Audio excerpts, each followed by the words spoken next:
Okay, so to get started, let's go ahead and open up settings. So swipe down and tap on the gear icon, and then let's go ahead and scroll down until you see biometrics and security.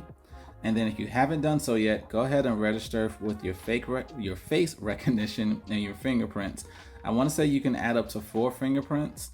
And then also when it comes to your face recognition, you can add a main one and an alternative.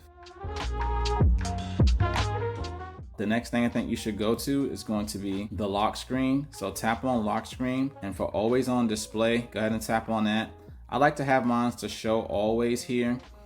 I think it's defaulted to something else like tap to show maybe, but I like to put mine to always show. That way when I just glance at my phone, I can see the time, I can see what day of the week it is. For my clock style, I actually chose a calendar so I can quickly just kind of look and see. Oh, today's Friday. I'm one of those people that will forget what day of the week it is, especially if it's like a long week. So anyways, I prefer to have my full calendar here.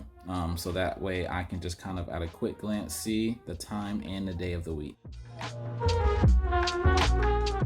Something else you can do here is if you wanted to put your contact information here, you can actually put your first and last name, or if found, call me here. You can put any of that kind of information here if you choose to. And I also like for notifications, you can put it to icon only, or you can put it to details. It's really up to you. I think I have mine set to icons only unless I tap on it and then like I actually unlock my phone. But I kind of just prefer how this style looks. To each his own. Pick whichever one that's going to work better for you. Click on the shortcuts, and here I have it set to just the default flashlight and the camera setting. If you tap on the left shortcut, then you can change it to something else if you want. Like I said, I like mine to be on the flashlight, so I actually have mine set there, and I like the right shortcut there on the lock screen. For me, I like it to be at the camera. I think I'm just used to it, and so I'll just keep it that way. But you can actually switch it to something else if you want to quickly get to YouTube, music, or whatever else, other application that you want to use there. You can pick any of these applications. It's something that I really love here on Android. The next thing that I think you should actually check out is going to be in your display settings. So go ahead and scroll to display, and then here for dark mode settings, I actually have mine set from sunset to sunrise. I think this is nice because as soon as it turns nighttime and the sun has set, it's going to go ahead and automatically turn on dark mode so that just the screen is easier to see on the eyes. You can always do a custom schedule and switch it up if you want to. Or you can turn off the schedule so that it doesn't automatically do it in case you want to always have dark mode on or always light mode. It's up to you. So once you have that set up there, go ahead and head back to this screen here. And keep in mind, if you want to turn on extra brightness, you actually can. This will come in handy, like especially outside. Otherwise, if you don't mind it just being its normal brightness, just leave this just like it is. When it comes to adaptive brightness, this is going to basically just be like auto brightness. You can have this turned on. This is fine. If you want that turned off because you want yours set at a certain level, that's totally cool as well. And for screen mode, of course, you can leave it on vivid or you can switch it to natural. I personally like it being on vivid.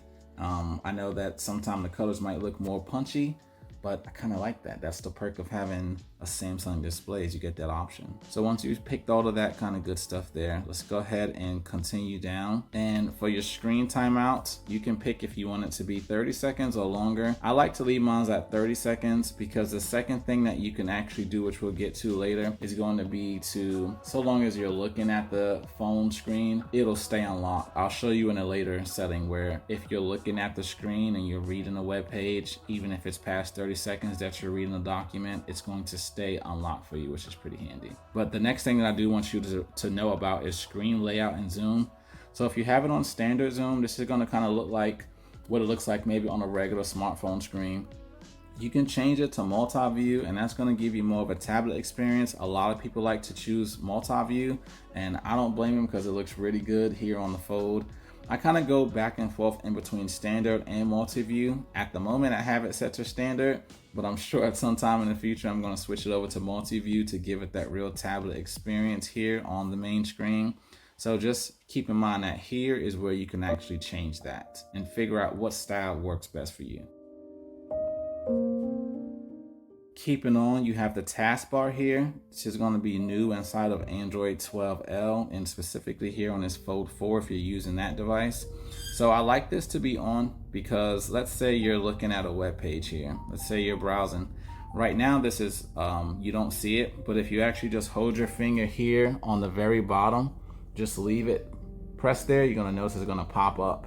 And so you're browsing a web page. If you want it to go away, same thing. Just hold your finger on it and it'll make it disappear automatically, okay? Hold your finger at the bottom to make it come back. Press your finger on it to make it disappear. It's really, really nice. And of course, if you have it turned on, you can quickly just tap and get right back to your settings to multitask. So I'm going to turn mine back off for now, but I really, really love having that taskbar there. It's really nice. Now back at this main display settings, let's go ahead and go into navigation bar, and you can decide if you want to use buttons or the swipe gestures. I actually personally like the swipe gestures. I know some people give it a hard time on Android, but I like it. I think it works perfectly fine. I like that I can just swipe from either side to go back, up to go home. It's very simple. You can have the gesture hint on if you want to, more of that iOS style look, but personally I like that I can just get rid of the bar completely. The bar is nice if you want to swipe right or left to go in between applications, but typically I don't do that. And plus with the taskbar now on the newest version here on the Fold, you really don't even need to use that swipe and gesture to do that. You can just tap. It's a lot easier. Now I know you see here continue apps on the cover screen. If you want to turn on for all applications to just continue on the cover screen when you fold your phone. So let's say you start off watching something on the tablet view, on the main screen here that we're looking at right now, and you want all the applications to just continue when you close it instead of putting you back at your lock screen, you can turn this on for all apps or just for certain apps. You can choose and pick which ones that you want it to be on. You can actually increase the touch sensitivity if you so choose. If you feel like you've switched and used like a different screen protector and it's not picking up your touches as well, go ahead and turn on touch sensitivity. That's going to make everything just work a whole lot better for you there. Another tip is if you want a screensaver. So let's say you actually wanted to play certain photos from your Google Photos application or anything else. You can turn that on and pick the folder that you want the pictures to play from. So let's say you put your phone down on a wireless charger, it can start automatically playing pictures from either selected photos or from a certain photo album that you choose, which is pretty neat because you'll have that option there. All right, so let's go back to the main settings screen and let's go up to sounds and vibration. And when it comes to the vibration here, I have mine set to, vibrate while ringing if you want to keep that one on. Actually, for the vibration intensity, I like to turn this one up. You can turn this up to whatever you want, but I like everything to be at the max here. Let me know if I'm getting a notification. If you scroll down to system sound and vibration control, if you don't want it to play a sound while you're typing, you can turn this off here. So some people like to click, click, click, click, click while they're typing. If you're one of those people that just drives you crazy, just go ahead and turn it off. This is vibration, but for the sounds, just turn it off right up here under the sound part here. This is vibration. If you want the feedback for vibration when you're tapping stuff, sound is going to be right here.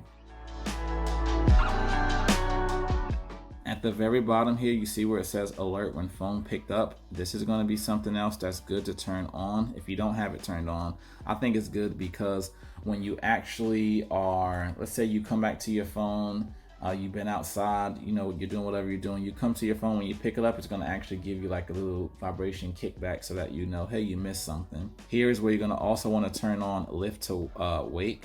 So that way, if your phone is down, once you lift it up, it's going to actually go ahead and right in that screen, show you your main lock screen so that you don't have to tap the screen to get there. Really love lift to wake. It's really nice.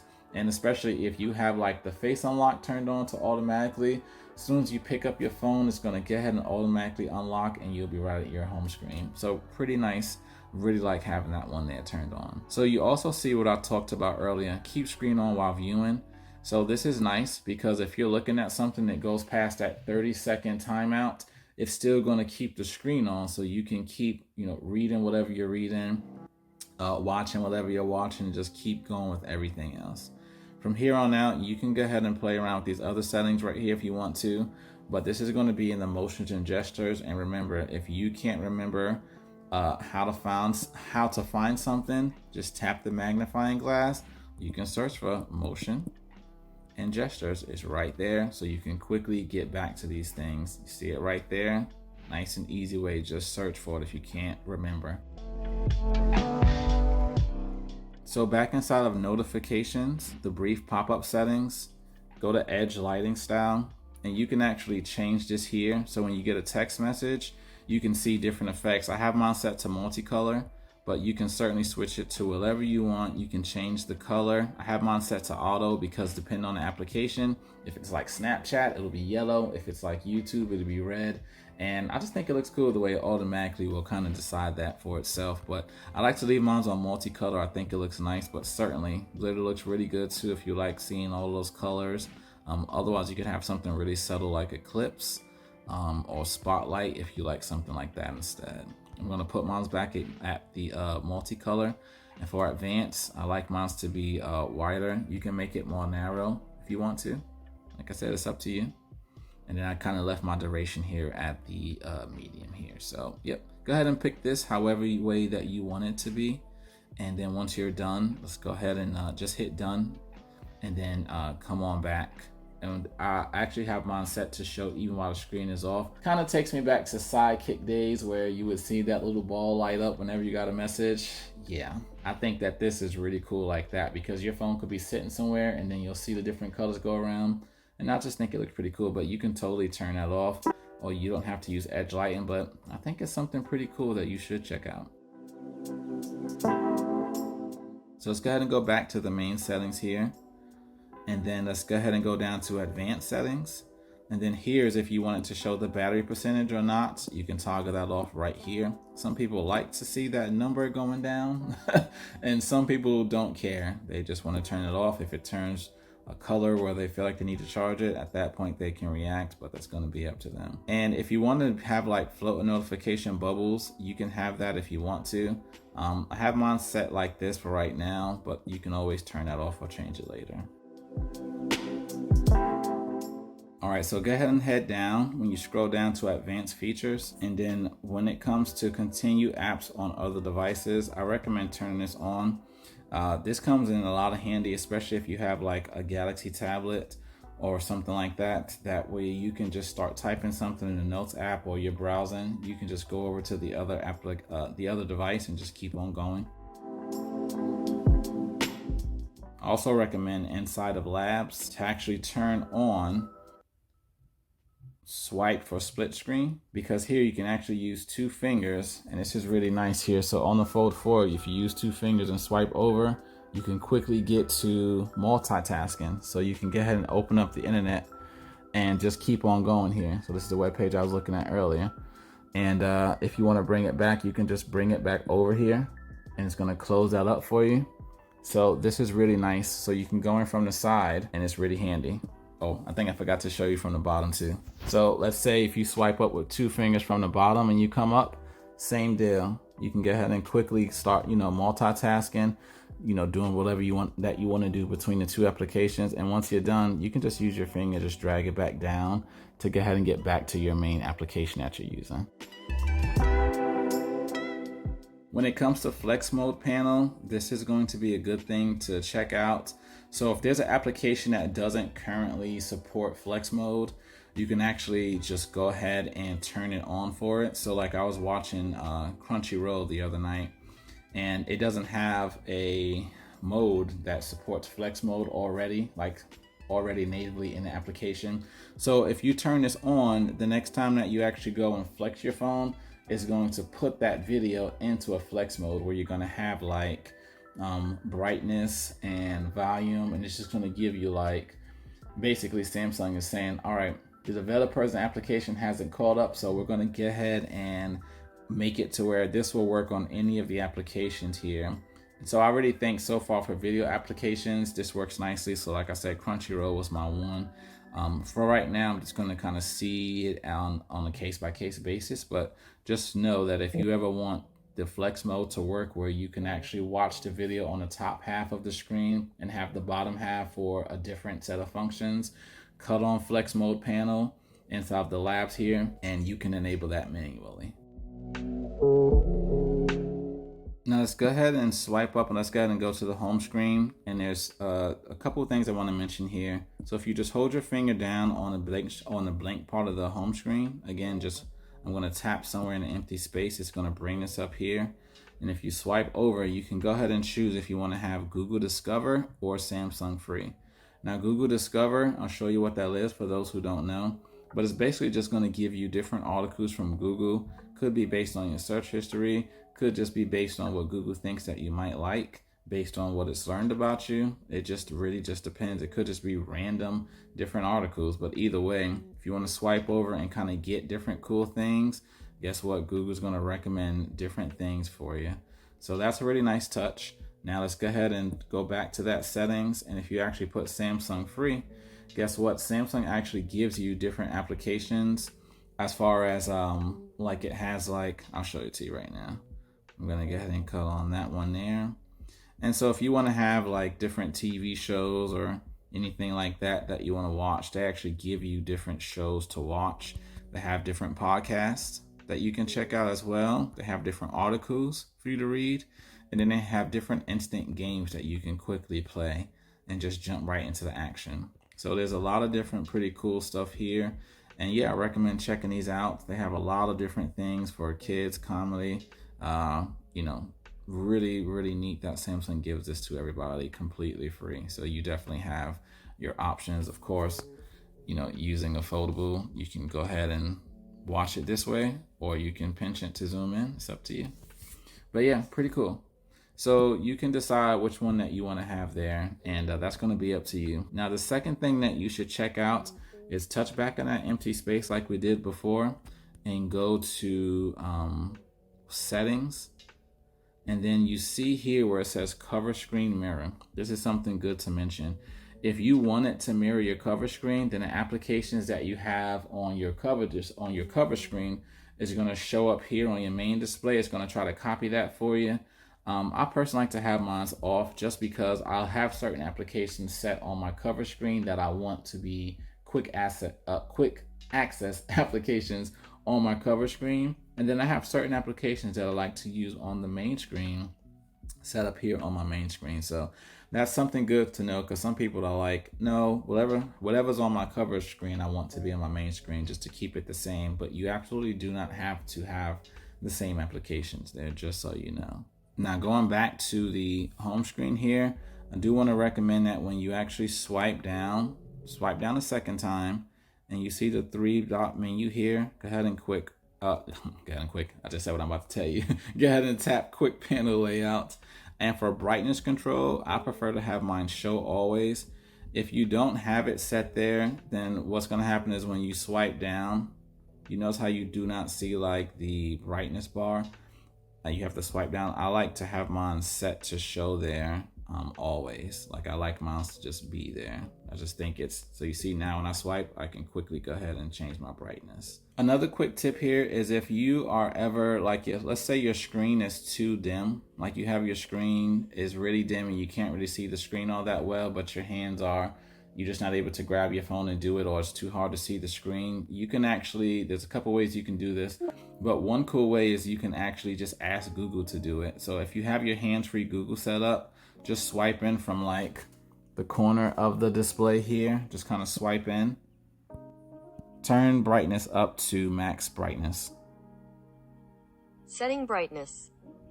So that's a really cool and quick way to do it. If you don't have your hands-free Google turned on, you can also ask Google that question as well. So I'm going to go ahead and activate it again.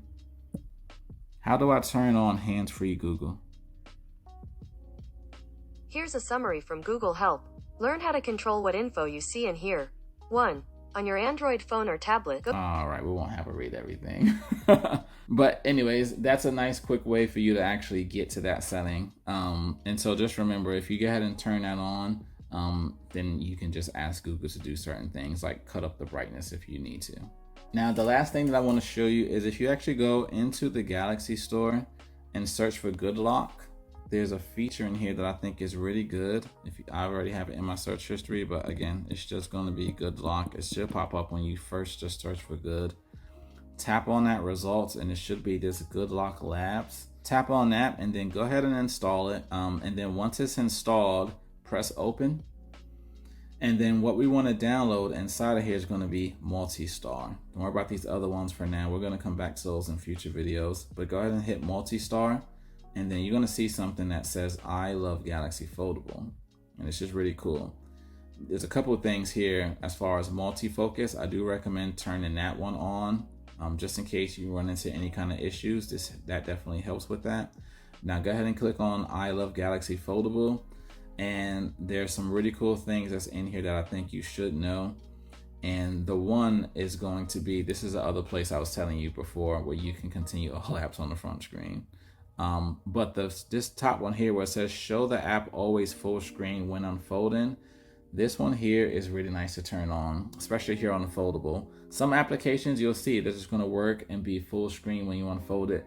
Some are going to have a different kind of view, but if you just want the app to just show in the full screen when you are starting it on the cover screen and then you unfold your device, for those applications that haven't been updated, this is where it's good to go ahead and turn this on for all applications, because it's going to make sure that when you actually enable this, that application is going to be full screen when you unfold it. Of course, if you open an application with it already unfolded, you're going to get it in the full screen. But this is another nice touch for turning on this. If you start an application on the cover screen and the application just hasn't been optimized just yet, turn this on and it's going to go ahead and make that application full screen here on the main display. So those were all of the things that I actually wanted to show you guys in the very beginning for when you're first getting set up and started. There is a lot to cover when it comes to foldables. But they are wonderful devices. If you like this home screen here, I'm going to go ahead and put a link up here for you to go ahead and check out how I have my phone set up currently. I switch this up kind of weekly, but right now I have it set up like this. So if you're interested in seeing some more videos, make sure that you go ahead and subscribe. If you enjoyed this, drop a like. Let me know if you learned something new. I definitely love hearing and seeing you guys' feedback. But yeah, I'm going to put a link up here for setting up your Galaxy the way that I have mine set up. If you want to learn how to get it looking more lively like this, changing your icons up, definitely got you covered there. So anyways, thanks for watching. Hope you all enjoyed, and I hope you enjoyed that new foldable that you got. And yeah, I'll catch you all on the side of the next video.